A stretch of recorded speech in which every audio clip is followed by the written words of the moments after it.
Hi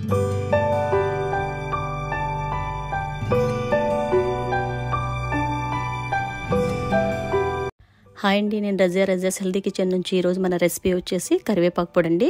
ఇది చాలా టేస్టీగా చాలా బాగుంటుందండి. ఈ కరివేపాకు పొడిని మనం తాలింపు పెట్టుకుని చేస్తామండి. ఈ తాలింపులు కూడా మనం తింటూ ఉంటే చాలా టేస్టీగా చాలా బాగుంటాయి. ఇది పొడి అయినా కూడా తింటున్నప్పుడు చట్నీ టేస్ట్తో ఉంటుందండి. ఈ తాలింపులు మనము రైస్లో అది కలుపుకొని తింటున్నప్పుడు చాలా టేస్టీగా చాలా బాగుంటాయండి. ఇది మనము రైసు, ఉప్మా, ఇడ్లీ దేంట్లోకైనా కూడా చాలా బాగుంటుంది. దీనికోసం నేను ఒక 100 గ్రాముల కరివేపాకు తీసుకున్నానండి. ఈ 100 గ్రాముల కరివేపాకుని ఈ విధంగా శుభ్రంగా ఒలుచుకొని దీన్ని ఒక 10 నిమిషాలు వాటర్లో వేసి ఉంచి ఇలా రుద్దుతూ ఒక్కసారి కడిగేసి తర్వాత దీన్ని 2-3 సార్లు శుభ్రంగా ఇలా ఒక జాలి లాంటి దాంట్లో వేసుకొని ఒక 3-4 సార్లు శుభ్రంగా కడుక్కుందామండి. కరివేపాకు మొత్తం అంతా కూడా ఈ విధంగా కడిగి పెట్టుకుందాము. ఈ కరివేపాకు దూరపూరుల్లో ఉన్న పిల్లలకైనా సరే ఎవరికైనా పంపించినా కూడా 1 ఇయర్ వరకు స్టోరేజ్ ఉంటుందండి, అస్సలు పాడవదు. ఇప్పుడు దీన్ని మొత్తం అంతా కూడా ఇలా జాలీలో వేసుకొని వాటర్ అంతా కూడా వడగట్టుకొని ఇప్పుడు ఇలాంటి ఒక రేక్ మీద కాటన్ క్లాత్ ఏదైనా వేసుకొని ఇదంతా కూడా నీళ్ళలోనే ఎండబెట్టకుండా నీళ్ళలోనే ఇలా మొత్తం అంతా కూడా ఆరబెట్టుకుందామండి. ఇలా ఒక 4 to 5 అవర్స్కి మొత్తం అంతా కూడా ఆరిపోతుంది.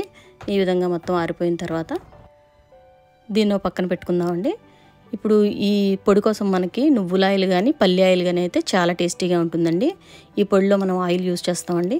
స్టోరేజ్ ఉండడం కోసం చాలా బాగుంటుంది. చాలా లాంగ్ పీరియడ్ కూడా ఇలా చేయడం వల్ల స్టోరేజ్ ఉంటుందండి. దీంట్లోకి మొత్తం మనం తీసుకున్న 100 గ్రాముల కరివేపాకుకి మనకి 200 ml ఆయిల్ వరకు పడుతుందండి, అంతే. ఇలా ఇప్పుడు స్టవ్ పై కడాయి పెట్టుకొని దీంట్లోకి మనము ఫస్ట్ ఒక 50 ml ఆయిల్ వరకు తీసుకొని దీంట్లోకి ఇప్పుడు కరివేపాకుని ఫ్రై చేసుకుందామండి. ఇలా ఒక 50 ml ఆయిల్ వేసుకుంటున్నామండి. 50 ml ఆయిల్ అంటే ఒక 5 స్పూన్స్ అండి. 1 స్పూన్ వచ్చి 10 ml వరకు వస్తుంది. సో ఇలాగ ఒక 5 స్పూన్స్ వరకు ఆయిల్ వేసుకొని కరివేపాకు అంతా కూడా ఈ విధంగా బాగా రోస్ట్ చేసుకోవాలండి. కొంచెం క్రిస్పీగా అయ్యే వరకు ఆయిల్లో కొంచెం బాగా ఫ్రై చేసుకోవాలండి. ఈ విధంగా ఇలా మనం ఫ్రై చేస్తూ ఉండగానే ఇదంతా కూడా బాగా క్రిస్పీగా అయిపోతుంది. ఇది కొంచెం మనకి క్రిస్పీగా అయిన వెంటనే స్టవ్ ఆఫ్ చేసేసుకొని దాన్ని పక్కన పెట్టుకుందాము. ఇప్పుడు ఇందులోకి మనకి ఎండుమిర్చి, చింతపండు, ధనియాలు, వెల్లుల్లిపాయలు, ఆవాలు, మెంతులు, కొంచెం ఆయిల్, ఇంకా బెల్లము ఇవి మాత్రం ఇప్పుడు మనకి ఈ పొడిలోకి ఉపయోగపడతాయండి. సో ఇప్పుడు దీనికోసం నేను ఒక 50 గ్రామ్స్ వరకు ఎండుమిర్చి తీసుకున్నానండి. ఎండుమిర్చి 50 గ్రామ్స్, ఒక 2 టేబుల్ స్పూన్స్ ధనియాలండి, ఒక 2 టేబుల్ స్పూన్స్ ధనియాలు, 1 టేబుల్ స్పూన్ వచ్చి మెంతులండి, 1 టేబుల్ స్పూన్ మెంతులు, ఇంకా 2 టేబుల్ స్పూన్స్ ఆవాలు, ఇలా ఒక వెల్లుల్లిపాయ మొగ్గని ఈ విధంగా కచ్చాపచ్చాగా దంచి పెట్టుకున్నామండి. ఇప్పుడు చింతపండు వచ్చి మనము 50 గ్రాములు తీసుకున్నామండి. 50 గ్రాముల చింతపండు సరిపోతుందండి. ఇలా బెల్లం వచ్చి ఒక 50 గ్రాములు అండి. ఇవన్నీ కూడా పక్కన పెట్టుకుందాము.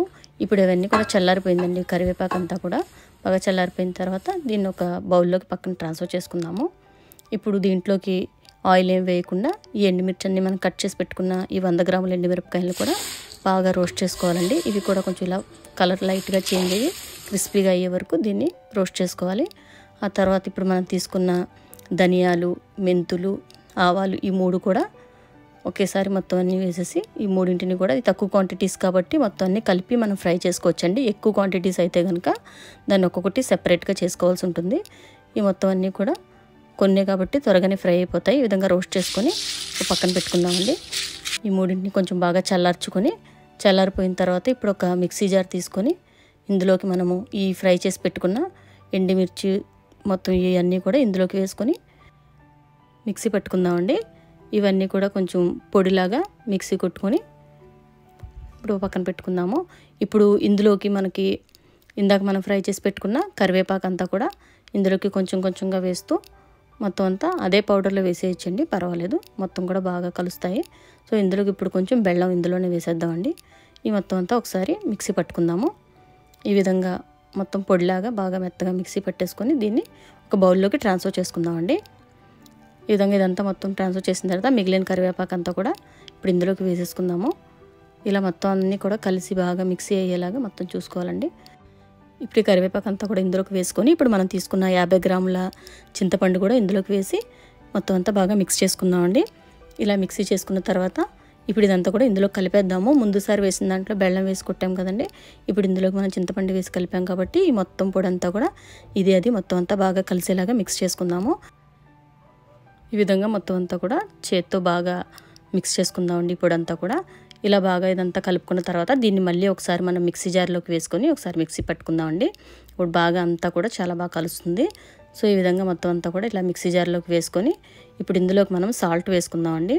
1.5 స్పూన్ వరకు సాల్ట్ వేసుకుందాము. మనం తీసుకున్న ఈ 100 గ్రాముల కరివేపాకుకి ఇవన్నీ తీసుకున్న ఈ అన్ని ఇంగ్రీడియంట్స్కి కూడా 1.5 స్పూన్ కరెక్ట్గా సరిపోతుందండి. మీకు ఇంకా సరిపోకపోతే చూసుకొని టేస్ట్ అప్పుడు మీరు వేసుకోండి. ఈ విధంగా మొత్తం అంతా మిక్సీ పట్టుకొని దీన్ని ఒక బౌల్లోకి ట్రాన్స్ఫర్ చేసుకొని పక్కన పెట్టుకుందామండి.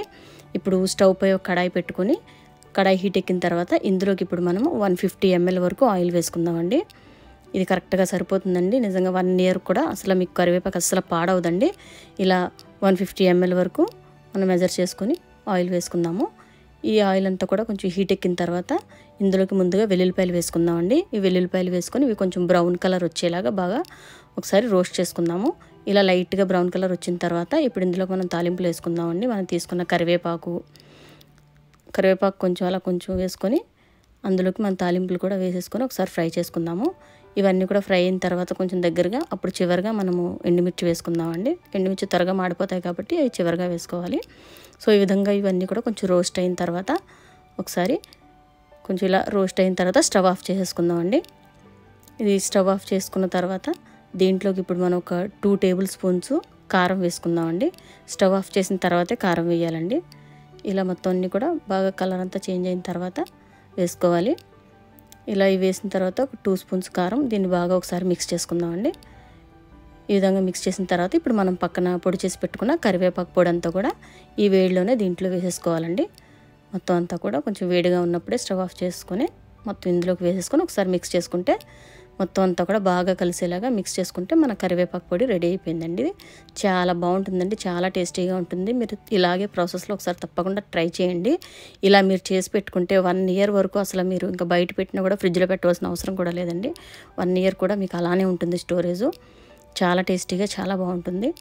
ఇలా దూరపూర్లో ఉన్న వాళ్ళకి అమెరికాలు ఇలాంటి ప్లేసెస్లో అమెరికాలో కరివేపాకు కూడా చాలా కాస్ట్ ఎక్కువ కాబట్టి మనం ఇక్కడ నుంచి ఇలా చేసి పంపిస్తే నిజంగా వాళ్ళు చాలా బాగా తింటారండి. చాలా బాగుంటుంది. అసలు కరివేపాకు చట్నీ తింటున్న ఫీల్ కూడా ఉంటుందండి. చాలా బాగుంటుంది. సో మీరు తప్పకుండా ఇలా ట్రై చేయండి. ట్రై చేసి మీకు ఎలా వచ్చింది, మీకు టేస్ట్ ఎలా ఉంది, ఎలా నచ్చింది అనేది నాకు ఒకసారి కామెంట్స్లో తెలియచేయండి. దీని విధంగా మనము ఇలా పిల్లలకు కూడా మనము దీన్ని రైస్లో ఇలా కలిపేసి క్యారేజ్లో కూడా పెట్టేయచ్చండి. వాళ్ళకి సింపుల్గా కూడా మనం క్యారేజ్ ప్యాక్ చేసేయచ్చు. దీంతో చాలా ఇష్టంగా తింటారండి. ఈ విధంగా ఏదో కర్రీ ఏదన్నా వేసి అలా ఒక బాక్స్లో కరివేపాకు పొడి వేసుకొని ఇలా ఆమ్లెట్ల కింద వేసి ఒక బాక్స్లో పెరుగన్నం పెట్టి మనం ఇలా వాళ్ళకి ప్యాక్ చేసిస్తే ఫుల్ ప్యాకింగ్ అయిపోతుందండి. వాళ్ళకి అందవలసిన ఫైబరు, ప్రోటీన్స్ అన్నీ కూడా ఈ విధంగా అందుతాయి. ఈ విధంగా కూడా మన కరివేపాకు పొడి ఇంట్లో ఉంటే ఇలా కూడా చేసుకోవచ్చండి. ఈ వీడియో కానీ మీకు నచ్చినట్లయితే లైక్ చేయండి. మీ ఫ్రెండ్స్కి, ఫ్యామిలీ మెంబర్స్కి షేర్ చేయండి. Thanks for watching.